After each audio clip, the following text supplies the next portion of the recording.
And then my secret sauce, so to speak, Matt, is that I'm very responsive. Like if you were to call me tonight at 10:30 p.m., Mm-hmm. if I heard the phone ring, I don't care if it was in bed or what, I would pick it up. Mm-hmm.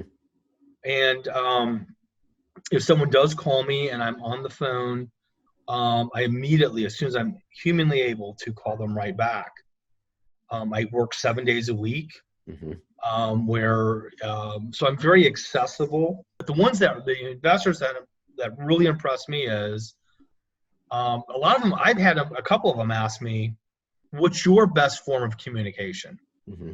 Because, like I said earlier, some people like email, some people like the phone, some people like texts, some people use WhatsApp. And so the ones that all above that impress me is, what do you like? How do you like to communicate best? Would you rather talk on the phone? Would you rather email? Mm-hmm. And they actually ask me, Yeah, and that really impresses me. that's great. That's great. We were always on the fly, not a whole lot of sit down family meals, um, you know, so it wasn't the hallmark, everyone gets along, sings Kumbaya, and, it's kind of like everyone out and did their own thing. Yeah. Did you have siblings? Yeah, I've got two brothers. I've got one older and one younger. Very We cool. get along great. They're great brothers. They were and have been. Mm-hmm. They live in different areas. We all live in different areas. My one brother lives in St. Louis, the other in Grand Rapids, Michigan, and I'm in Cincinnati, Ohio. Mm-hmm. And where'd you grow up at? Toledo, Ohio. Oh, so you've been an Ohio guy. I'm an Ohio guy myself, Yeah. so that's fantastic. But yeah, no. So obviously you're in real estate today. What got you interested in real estate? Can you talk a little bit about maybe your upbringing and how you got involved in commercial real estate? I worked at a very large manufactured housing retailer for 8 years, a long, long time ago. Mm-hmm. And the owner looked at me and he goes, JJ, go out and get a broker's license in Ohio, Kentucky, and Indiana. And I just did. Mm-hmm. And he goes, I'm going to start a real estate company. And so I did what he said. I was there 8 years, and I was her top salesperson 7 of those 8 years. And he changed his mind. He goes, I'm not going to open up a real estate company. So here I am. I had these broker's licenses. Then Wall Street stopped buying the paper for manufactured homes. So I saw the writing on the wall that, it's not going to be what it's been. So I started my own real estate company. Mm-hmm. Mm-hmm. That's fantastic. And did you initially start off in commercial real estate, or were you doing homes? No, I did residential, and I'm completely self-taught, meaning that I've never worked at like Huff or Keller Williams or anything like that.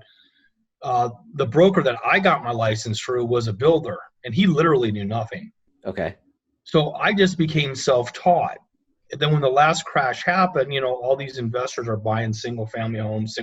We were closing 7 a week sometimes. Yeah, that was 2008. Funds and 2007, 2008 time period. Yeah. Yeah, and then as time went on, when it's starting to, a lot of them then went into commercial. A lot of those investors went into commercial. And I'd already been working with them. They're like, well, let's go buy a 144 unit in Columbus, Mm-hmm. And, so I kind of went into it that way of I was already working with investors. And then they changed their buying habits from single families to apartment complexes. Mm-hmm. So, that's how I came primarily a residential broker. Although earlier today I closed a $600,000 single family. But I I'm going to close a 68 unit on Monday.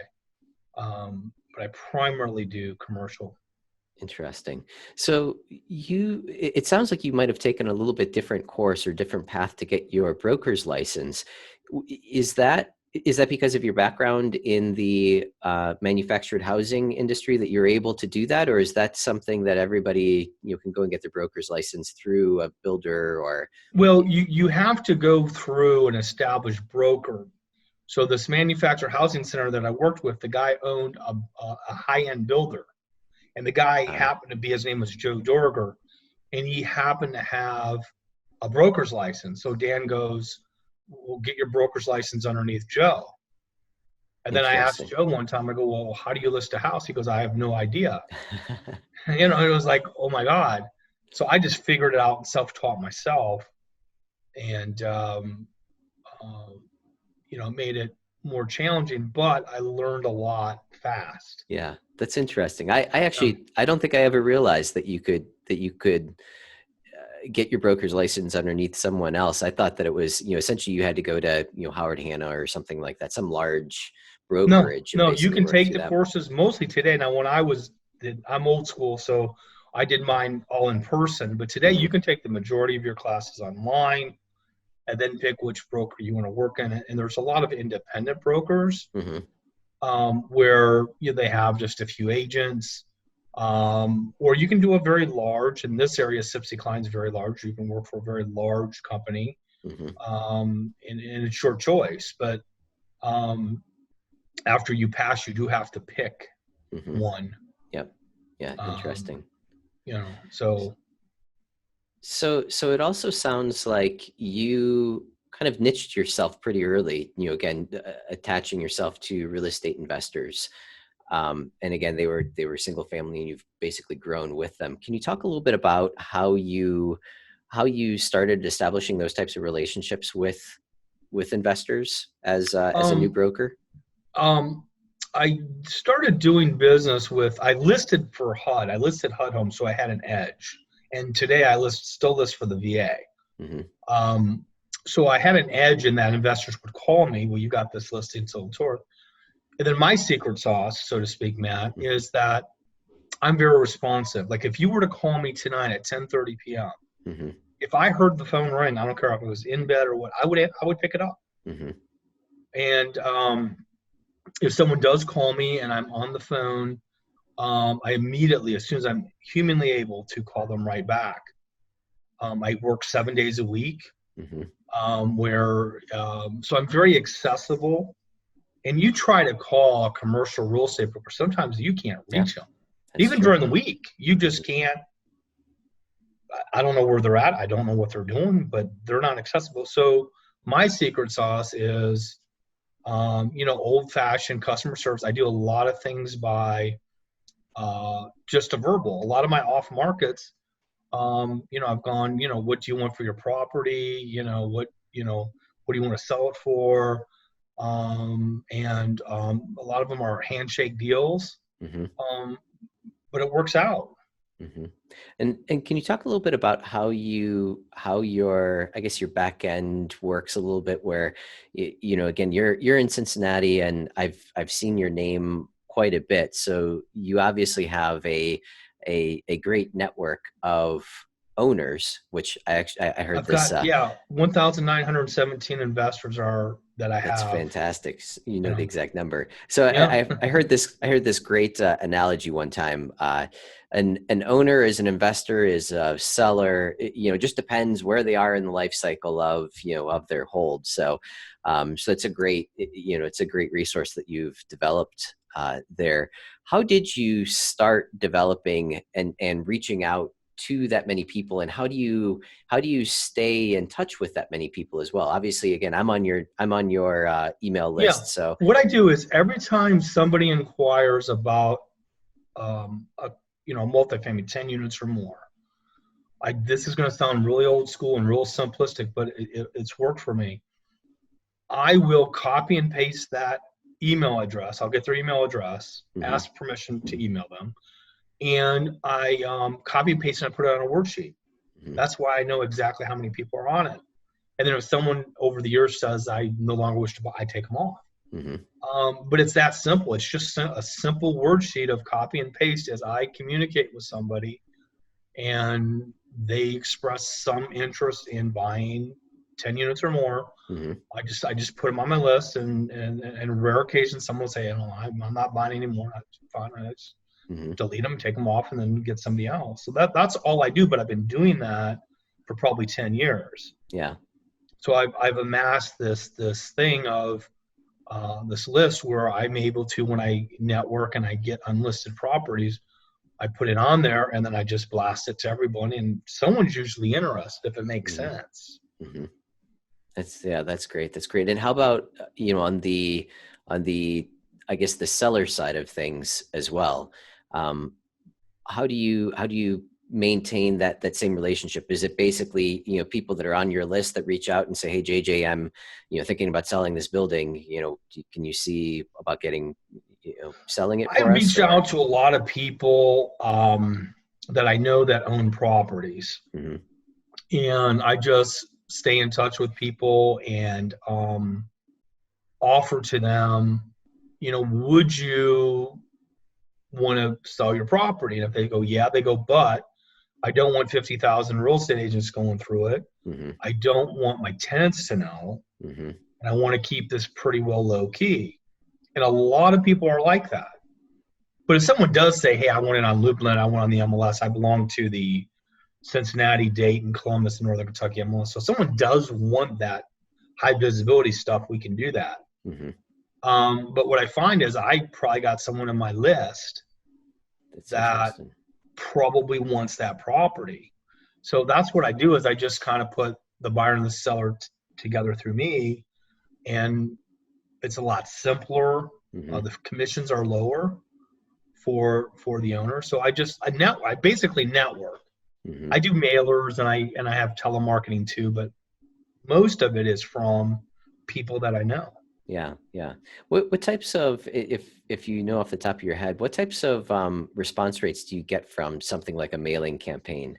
They've went down. I Yeah. used to get from mailers, like out of 1,000 mailers, maybe 5 people that were interested. Maybe I get one. Yeah.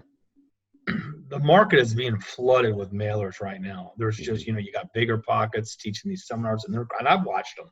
Yeah. Um, and so the mailers aren't quite as effective, um, but they're actually the least intrusive. Meaning a lot of people don't want phone calls. Mhm. Mhm. They don't want text messages. They would prefer email or a piece of mail in the mail because they want to do their own thing and then decide who they want to respond to. So I find mailers and emailing to be very effective, except recently where because of the number of mailers people are getting, Mhm. they're just not responding like they did. Yeah, falling into all the noise.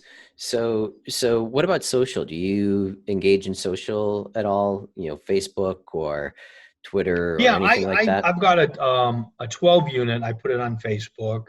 I put it on LinkedIn. I've got 20,000 people on my one LinkedIn account. Um, but yeah, I'll occasionally use if I see something, I'll put it on LinkedIn or Facebook. I don't always do that, Mhm. but if there's a property, I think, yeah, I need to get the word out on this. I will Mhm. post it on social media. Yeah, that's great. How about the evaluating the properties themselves? What types of properties do you typically, find yourself selling? I know that you mentioned a couple of times now, 10 units plus. Is there a top end to that as well? No, I've done 144 units. I've done, I'm closing a 68 unit Monday, closed a 68 a couple months ago. It's just got to make sense for the buyer and the seller, Hmm. what what both parties want. But Yeah, no, that's great. That's great. Can you talk about, when a new investor reaches out to you and says, "Hey, I'm in the market." What are some of the, I guess, the warning signs or the flags that kind of go up in your mind that, 'cause, we've all been there, we've all made those first initial phone calls. What are some of the mistakes that people are making when they reach out to you? that's an Um, excellent question, Matt. That's an excellent question.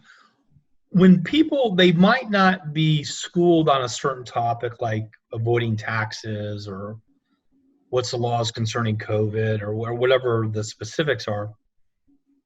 When they're very articulate, I get very impressed. mhm. Maybe they don't know the answer to whatever their question is, but they're very articulate on who they are, what it is they want to know, and they're very succinct about it. Whereas sometimes people will call in and they barely get their name out. For whatever reason, I don't know if Mhm. they're shy or what. And then they don't sound very intelligent when they're asking the question that they want to do it. So the people that I get really impressed with is articulate people. My name is John Smith. I want to start ABC investment company, and tell me about your listing on 269 Fairbanks. Mm-hmm. It's like, yeah, you got right to it. You told me what your thing was, but sometimes they beat around the bush too much, and I still help them. I serve them as long as I feel that they're qualified. If they're not articulate, if they're not, sound like they got a brain behind them, Mm-hmm. and it might just be they're on a bad day, or a lot of us, we get preoccupied. Like right now, my grandkids are upstairs. Mm-hmm. So I'm actually preoccupied because I'm like thinking they may come barge in here. So, you do get, distracted by life's events, where you're not as articulate as you want. But the investors that really impressed me is a lot of them, I've had a couple of them ask me, what's your best form of communication? Mm-hmm.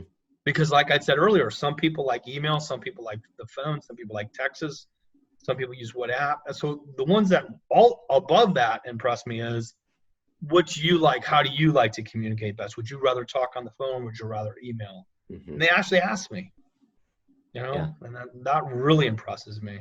That's great. That's great. Can you talk a little bit about the Cincinnati market as a whole? What are some of the benefits, the reasons why people would want to invest Well, in it's that really an market? area. Like I actually live one exit from Cincinnati in a place called Fort Thomas. So it's a region. Mm-hmm. And Cincinnati has 7 Fortune 500 companies. They have good city leaders that plan ahead. So, like, we've got an area called the Banks, which is where the 2 stadiums are. They developed an area 10 years called Over the Rhine, and they really spend money, and they will develop, and they will try to attract and keep people here. So there's jobs here, but for some reason people rent. I don't know what it is. Mm-hmm. When I reluctantly help someone try to fill up a place, I get like 30 calls each unit. It's nuts. So the homeownership rate is very low for some. I don't know why. Interesting. Lifestyle. And it's not really a transient area either, right? No. I mean, there's not a lot of These people are that move in. established people that have been here. Sometimes I go to an apartment complex and I'll ask them, say, well, how long have you been here? They go, I'm been here 20 years. I'm like thinking you could have bought the building, Yeah. And a lot of them are just they will stay. Interesting. Yeah.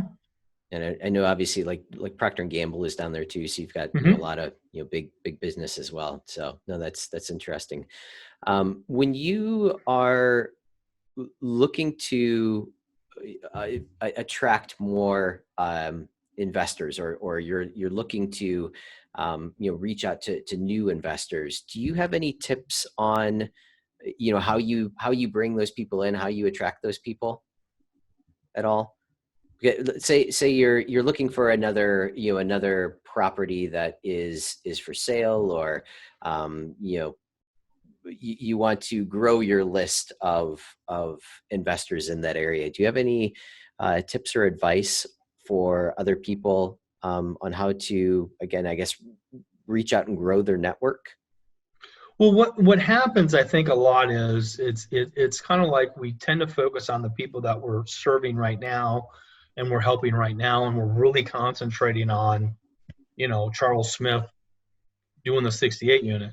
And then we kind of forget everyone else. Mm-hmm. So I try to do weekly emails to people and try, when humanly possible, to at least say, hey, this is what I got going on. This is what I have. So constant contact of staying in touch with people that maybe you've not sold anything to in a year. Like there's this guy named Ken who probably has right now 500 units in Columbus and Cincinnati. And I've not sold him anything in like a year and a half, but I picked him up at the airport yesterday. Mm-hmm. I knew he was coming to town. I said, would you like me to pick you up at the airport? I go, sure. So I went out there and I just picked him up from the airport, took him where he needed to go. And I'll probably take him back. Yeah. Yeah. But yeah, exactly. Speaking of COVID, have you noticed any effects or impacts on the market in Yes. Cincinnati because of that? Yes. What has happened is some tenants are refusing to show their place. And they're Uh, saying, well, I'm concerned about COVID-19.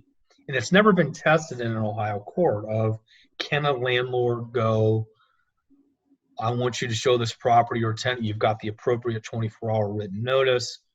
And they go, well, I don't want to get COVID from somebody. So that's not been tested yet. So hmm you kind of got to work with them and, try to work something or find another tenant in the same building. But so that's come up of, they just don't, and usually those are the people that didn't want to show it before, Yeah. but then now they got a different excuse. Some tenants aren't paying, and some of those are tenants that didn't pay before. hmm And there was a moratorium on evictions, but you can do evictions now. Yeah.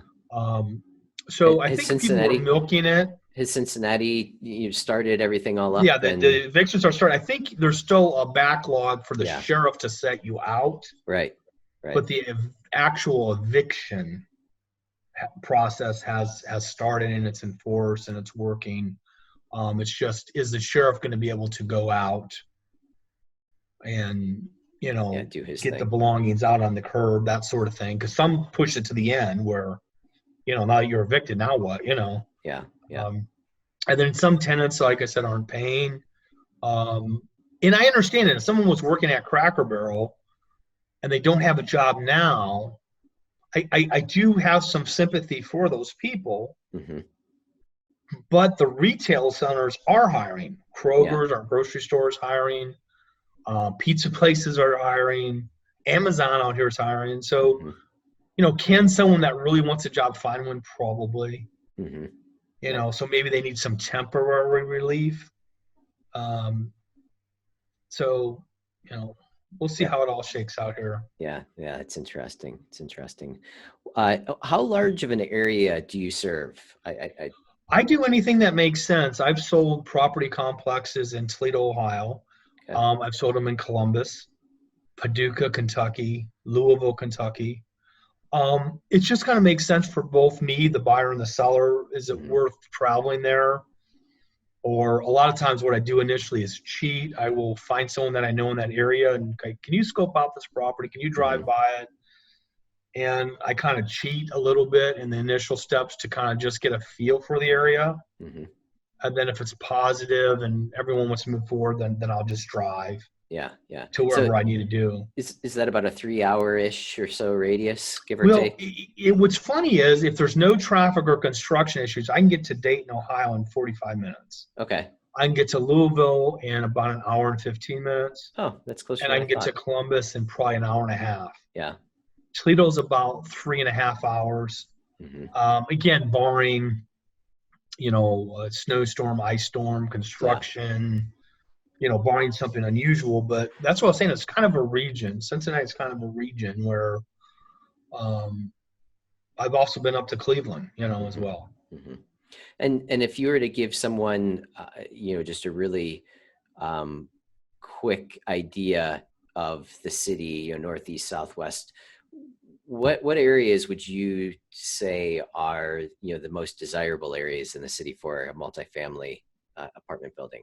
Are there desirable areas in the city, or is it pretty well anywhere where you look that you can Oh, in potentially Cincinnati, in find? Greater Cincinnati? Yeah, yeah. Over the Rhine, they developed this area called Over the Rhine, which is near downtown.